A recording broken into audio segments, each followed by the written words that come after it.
Oh, it is finally here. Welcome inside our San Francisco studios. It's Football Weekly, the digital edition. Curtis Conway, Rick Neuheisel, Mike Yam with you. Friday, it's going to be at Levi Stadium. Pac-12 championship game. Arizona, the improbable run here, although both of you guys in training camp said that they were the dark horse coming out of the South. That's how it's played out. And down the stretch they come. They have come down this way. Now, here's the interesting dynamic of this particular matchup from the mental standpoint. Oregon's now lost the last two times they've played against Arizona. How much of a factor is that in this game? Huge. For the locker room in Arizona, they're not coming out of that thing, I hope so. They're going, I know we can get these guys. We just have to execute our game plans on both sides of the ball, do what we're coached to do, and we know we're good enough to handle these guys.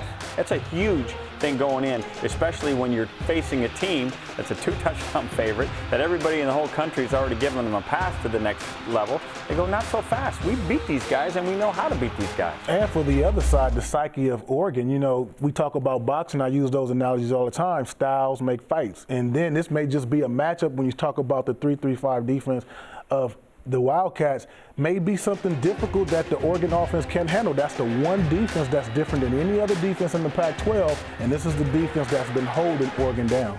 Is that how you explain Mariota and some of the struggles that he's had against his Arizona team? I think they have great respect for Marcus Mariota, and I think they do a great job of corralling him, making him stay in the pocket.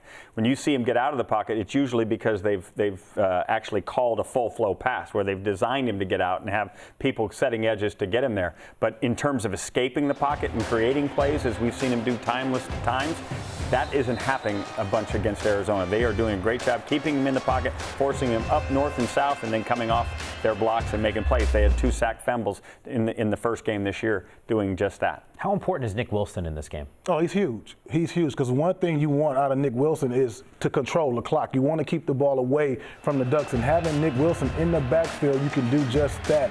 Running the football, controlling the clock. And the one thing I love more than anything is having Nick Wilson back, you have to focus on him, which means Samaje Grant, Caleb Jones, you have all these athletes on the wing. Somebody's going to get man-to-man coverage while you're trying to pack the box, which means that when I look at this receiving core, I think it's still one of the best in the Pac-12. You start packing the box trying to slow down Nick Wilson, somebody else can go over top. Anu Solomon has to be a great decision maker, and particularly in the red zone, because one thing about playing Oregon, you have to score when you get there.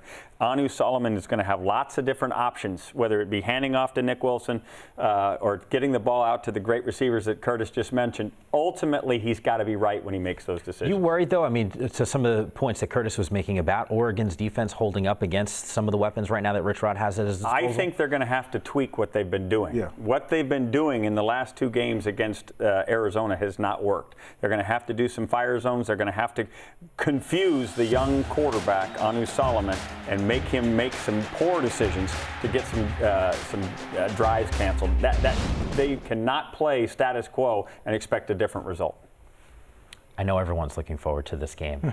If you can't attend, it's all good because these fine gentlemen, Nick Galeotti. This is my favorite part, where he tells you how to come to this big-time game. Well, look, we're going to be on set. We'll get you ready for the pregame. It starts at 5 p.m. Pacific here on the Pac-12 networks. But if you are in the area, you're thinking about going to Levi Stadium on Friday night. By the way, we are in the area. Why are we not going to the game? Don't you want to go to the game? I'm going to the game. I actually told you what happened. You stay here. I'm going to have to. It's going to be me and Nick Galeotti. The problem is you bring your golf clubs. I said this last week. You bring them everywhere, and there's just not enough room in the car. You want to have me in the trunk, and it's not going to happen. I'm not thinking about golf. I'm thinking about Pac-12 championship football. That's what I'm thinking about. Tell them how to get there. For tickets, pac-12.com/tickets. And for everything that's happening around the conference, all you have to do is follow us on Twitter at Pac-12 Networks. And yes, it is plural. Enjoy the game. Championship fever. Oh, yeah. Don't mess up. What a company.